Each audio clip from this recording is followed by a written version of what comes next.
Meu nome é Nice e sejam bem-vindos a mais um áudio aqui para o canal. E hoje nós teremos a parte final do livro Renúncia. Mas antes eu peço já que você deixe o seu apoio, curtindo, comentando, compartilhando e se você ainda não for inscrito, se inscrevendo também no canal, certo? Me ajude a fazer com que esse conhecimento vá mais longe. Quero agradecer também a todos que já são inscritos e a todos que sempre deixam um comentário e um coraçãozinho. Minha sincera gratidão. Dados os recados, vamos para o capítulo. A despedida. Frei Osório viajou para Madrid, arquitetando os planos mais perversos. Depois de apresentar capcioso relatório ao geral da ordem, procurou o seu amigo Frei José do Santíssimo, um dos auxiliares do inquisidor Mor, a quem denunciou a religiosa de Medina del Campo, solicitando com empenho o emprego de sua influência para que Maria de Jesus Crucificado fosse punida por suas tendências luteranas, recebendo aprovação aos seus propósitos sinistros. Frei José do Santíssimo era Carlos Clenningham, transformado em jesuíta. Depois da tragédia conjugal em que sentira espezinhado os seus brios de homem, o pupilo de Damiano voltara à vida religiosa, como um derrotado da sorte, em supremo desespero. A princípio, lutara com certa dificuldade para conseguir seu intento, mas a doação de todos os seus bens à Companhia de Jesus lhe abrira as portas da famigerada comunidade dos inquisidores. Acreditava que Alcione estivesse feliz na América, talvez casada com um homem digno de suas qualidades de santa, e deixando-se levar pela desesperação, procurou instalar-se no Santo Ofício, a fim de perseguir os que lhe haviam infelicitado o lar honesto. Coração amoroso embora, Clenningham estava agora completamente enceguecido pelo ódio, sentindo-se um náufrago nos planos da vida. Não encontrava em sua fé forças para confiar plenamente em Cristo e dava pastos às mais venenosas disposições de vingança.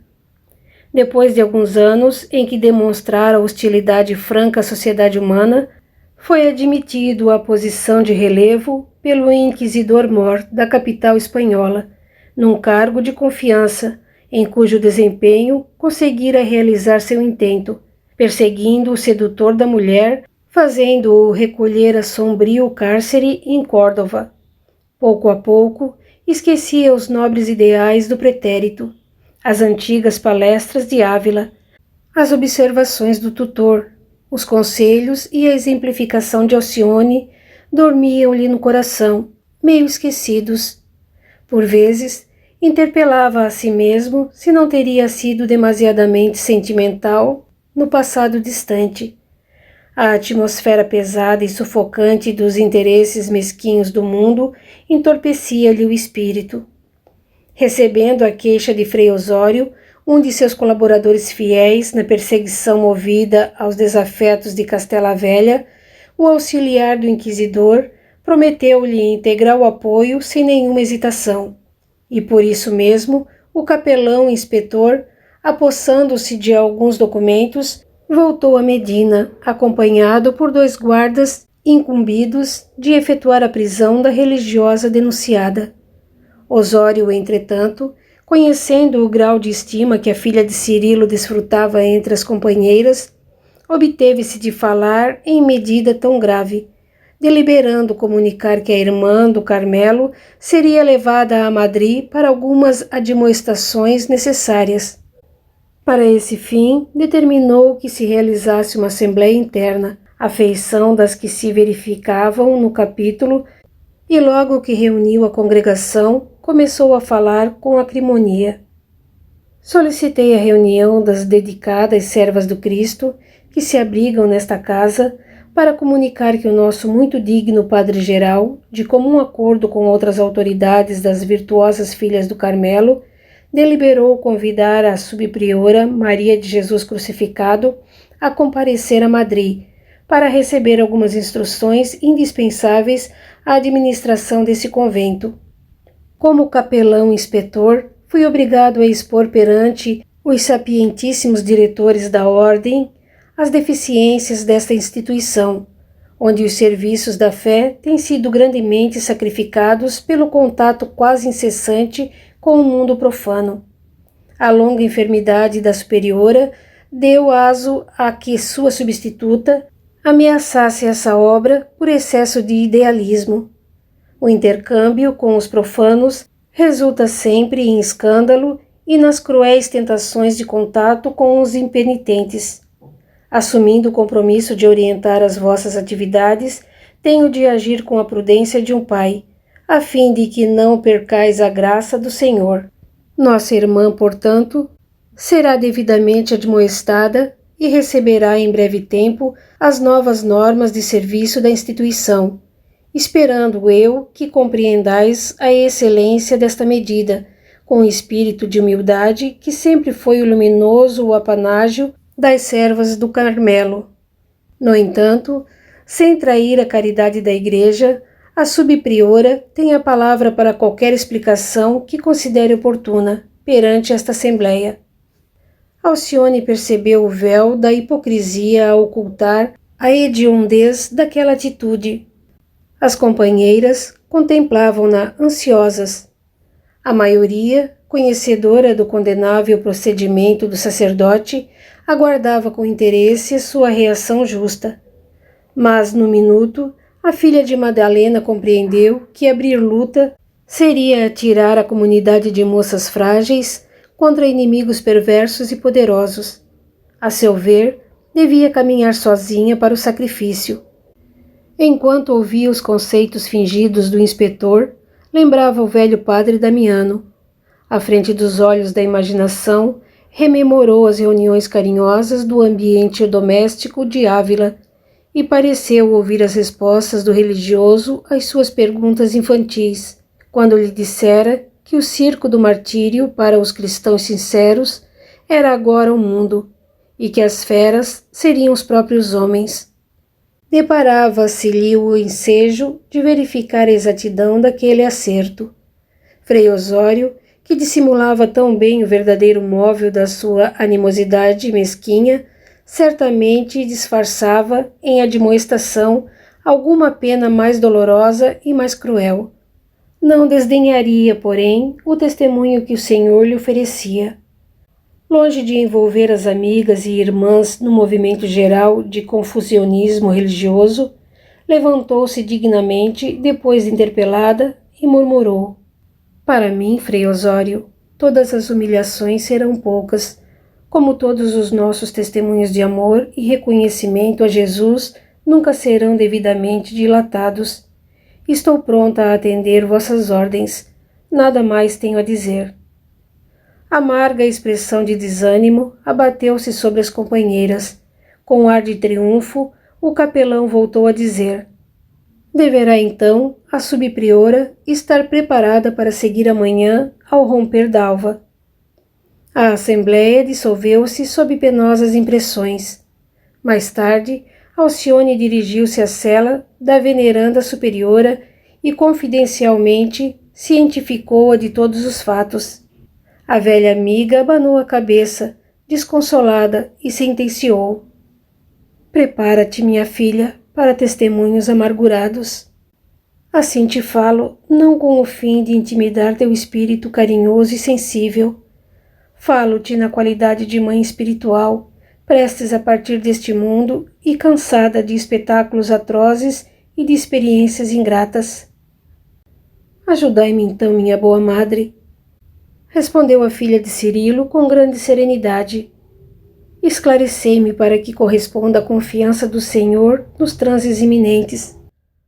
A respeitável religiosa contemplou-a enternecida, abraçou-a e beijou-a com afeto, suscitando-lhe profundas reminiscências da mãezinha inesquecível, e continuou: "Quando os capelães inspetores falam de admoestação, isso significa fome no cárcere ou suplício nas escuras salas de tormento.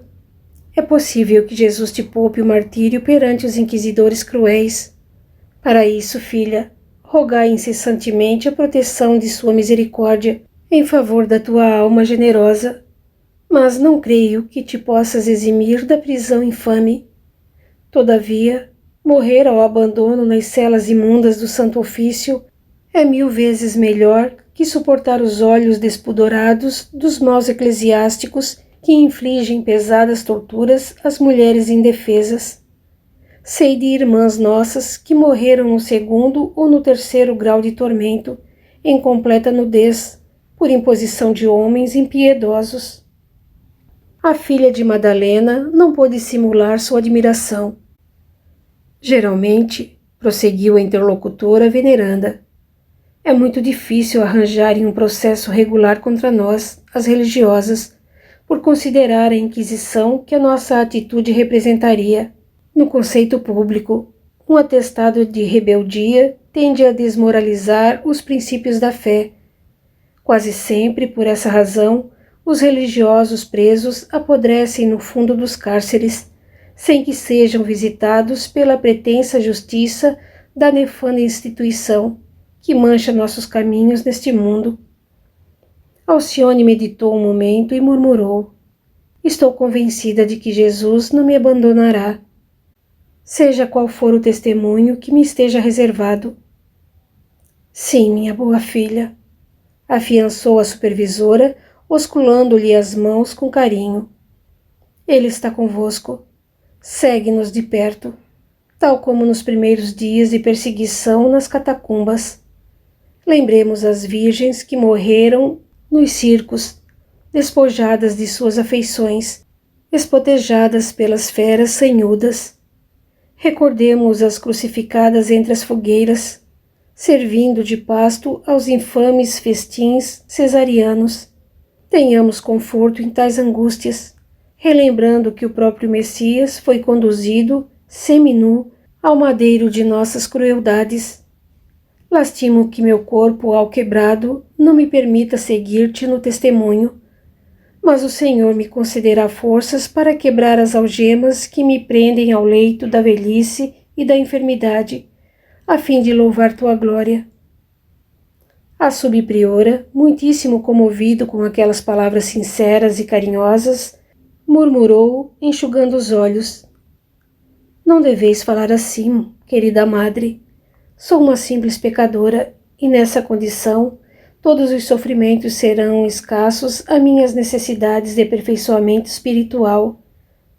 A bondosa enferma abraçou-a com mais ternura, dizendo em seguida: lembra sempre que deixas nesta casa uma velha amiga que te consagra maternal afeição.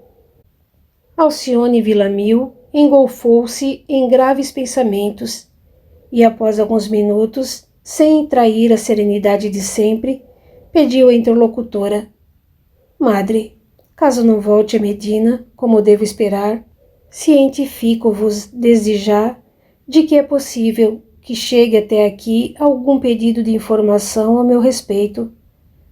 Tenho ainda 2 amizades muito fortes no mundo.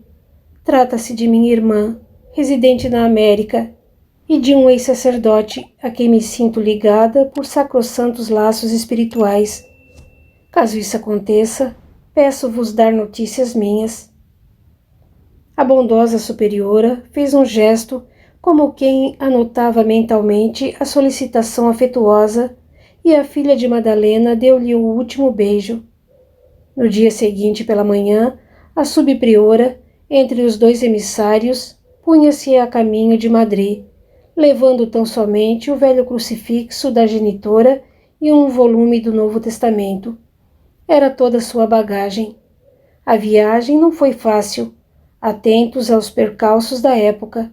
Entretanto, terminou-se em incidente digno de menção. A religiosa de Medina del Campo foi recolhida, sem mais nem menos, a uma cela escura e úmida dos cárceres da Inquisição na capital espanhola. No momento de ser deixada a sós, um dos verdugos que a conduziram ao interior sequestrou-lhe o Evangelho, explicando: a senhora pode ficar com o crucifixo, mas não pode aqui ficar com o Novo Testamento, de vez que é acusada de herética e luterana. Ela apenas esboçou um gesto de conformação. Frei José do Santíssimo, digno assessor de nossas autoridades, continuou o algoz com acento hipócrita. Recomendou que a trouxéssemos até aqui, onde receberá diariamente as rações de pão até que ele tenha tempo de ouvi-la. Ela quis indagar o dia da audiência, mas temendo reprimendas injustas, calou-se. O frade, porém, continuou loquaz.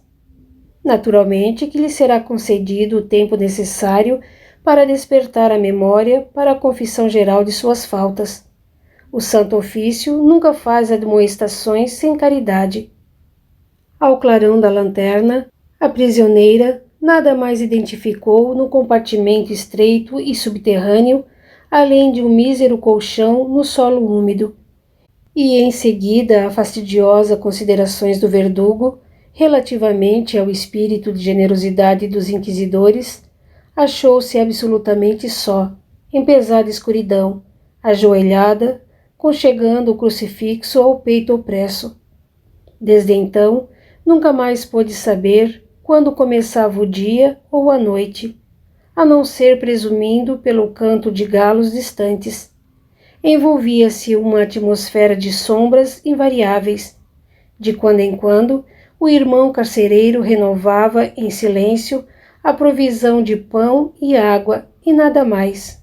Algumas vezes, chegavam-lhe aos ouvidos os ecos amortecidos de gritos ou gemidos lancinantes. Não podia duvidar de que provinham das salas de tormento. Entre a resignação e a humildade, passou a primeira semana, 1, 2, 6 meses. Suas vestes estavam rotas, o corpo enfermo e mirrado, dadas as deficiências de alimentação e a atmosfera úmida. A saúde não resistira às longas semanas de reclusão. A religiosa de Medina sentia-se rudemente atacada pela moléstia do peito, relembrando os padecimentos de Padre Damiano. Reconheceu que a tísica vinha partilhar das sombras da cela. Quando seria julgada? Agora, mais que nunca, recordava as palavras da carinhosa madre sobre a crueldade que a Inquisição reservava às religiosas denunciadas como heréticas. Por certo, jamais seria ouvida.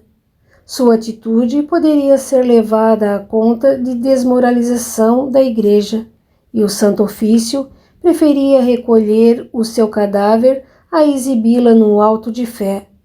Contudo, de outras vezes, a irmã do Carmelo experimentava amargurosos pesadelos nos leves momentos de sono entre as rudes vigílias, vendo-se à frente de algozes crudelíssimos que a despojavam do hábito, infligindo-lhe duras sevícias. Despertava aflita, banhada de álgido suor, abraçando-se à única recordação de sua mãe em preces fervorosas. Febre alta começou a minar-lhe o organismo. 10 meses correram sobre a crueldade de Frei Osório.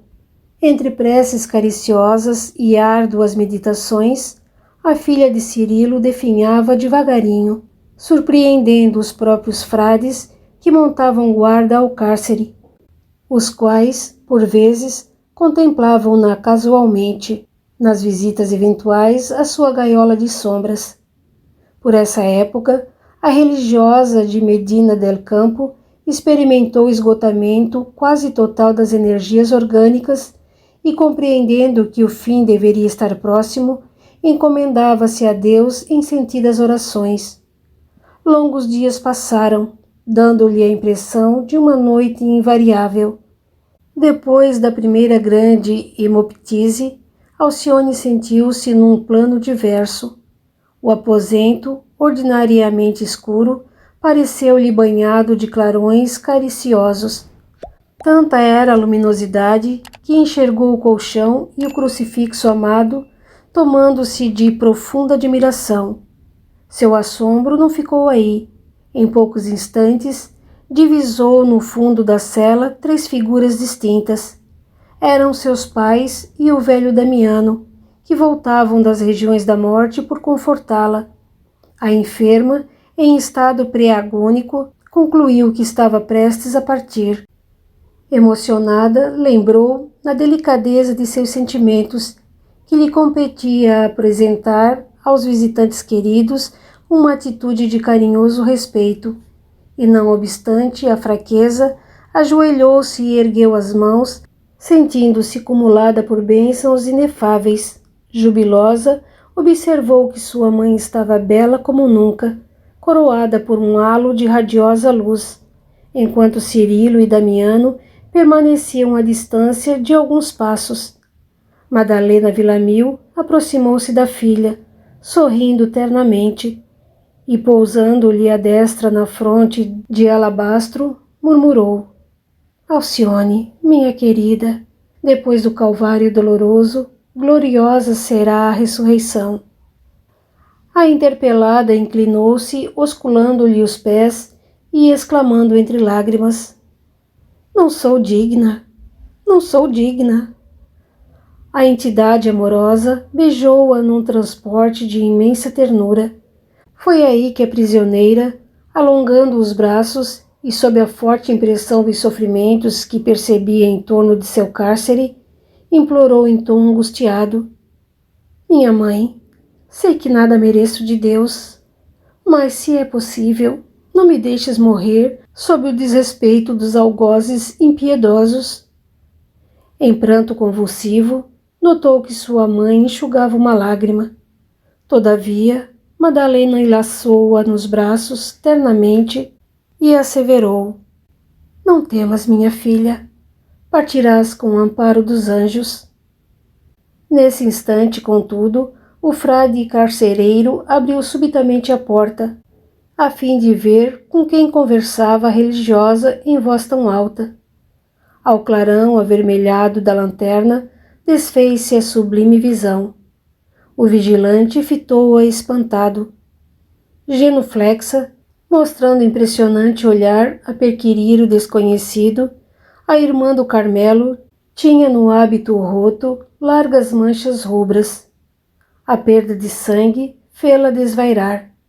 Pensou o vigilante de si para si, e, assombrado com o que via, levou a notícia ao superior hierárquico, dizendo parecer-lhe que a prisioneira começava a experimentar os delírios da morte. O Santo Ofício, por ironia, mantinha certo número de médicos a seu serviço, os quais, muitas vezes, opinavam sobre a natureza e grau de tortura a infligir aos condenados, a pretexto de que os réus deveriam ser punidos com muita caridade. O médico foi chamado, incontinenti, para examinar e informar o estado geral da religiosa de Medina.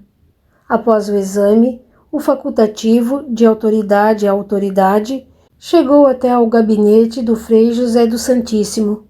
Feitas as saudações de praxe, afirmava solícito: A ré está irremediavelmente perdida.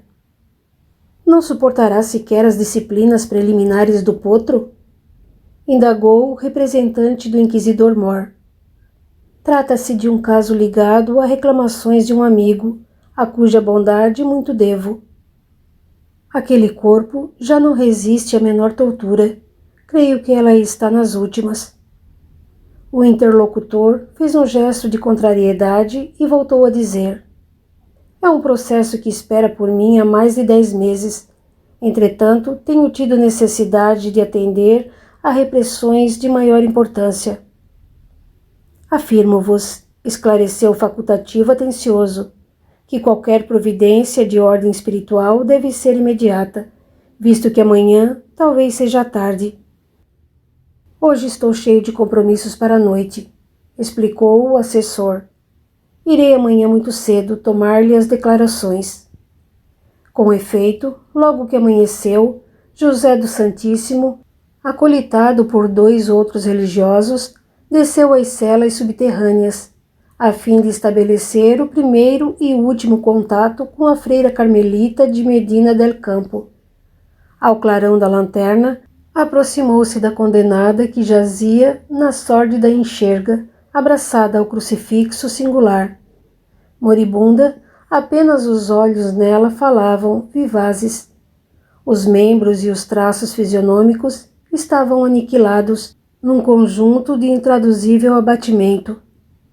O eclesiástico experimentou estranha sensação e teve ímpetos de recuar, mas procurou manter-se firme e perguntou: Maria de Jesus crucificado, porventura já estará resolvida a confessar o crime de heresia, para que possa receber os sacramentos da extrema-unção? A interpelada demonstrou no olhar impressionante uma atitude mental de júbilo e murmurou: Carlos! Carlos! O jesuíta cambaleou num rito de terror. O livro escapou-se-lhe das mãos trêmulas e caiu, maquinalmente, de joelhos. Aproximou a lanterna do rosto da agonizante, exclamando com indefinível angústia: Alcione! Alcione, tu! Sonho ou enlouqueço? A agonizante pareceu concentrar todas as energias para o esforço daqueles supremos momentos e retrucou: Sim, o Pai Celestial atendeu aos meus rogos e eu não partirei sem o conforto do teu olhar.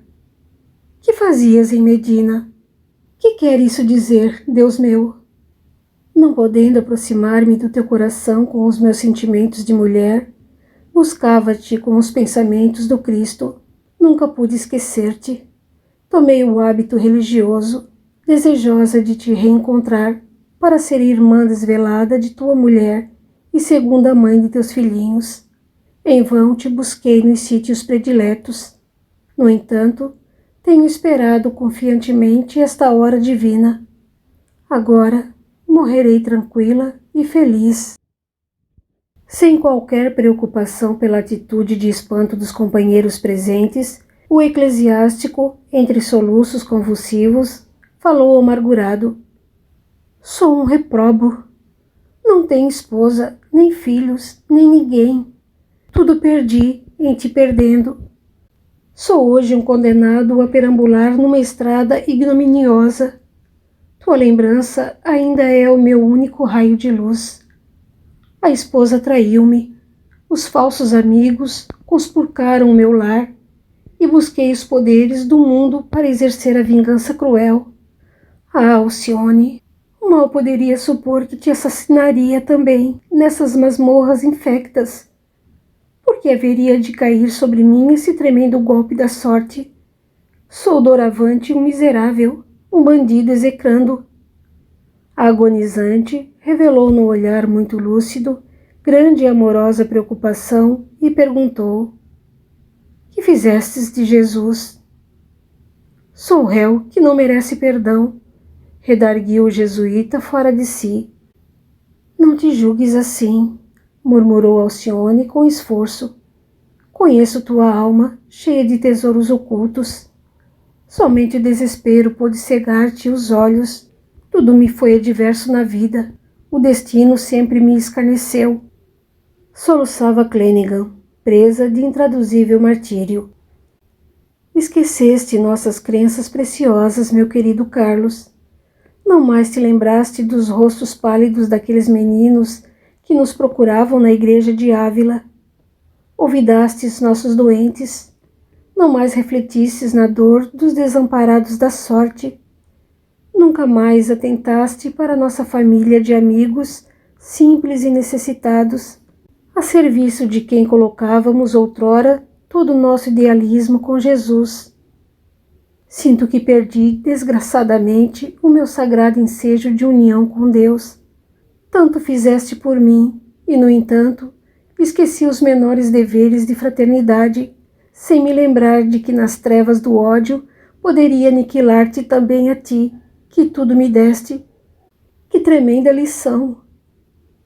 Tranquiliza-te, disse a agonizante com profunda expressão de ternura.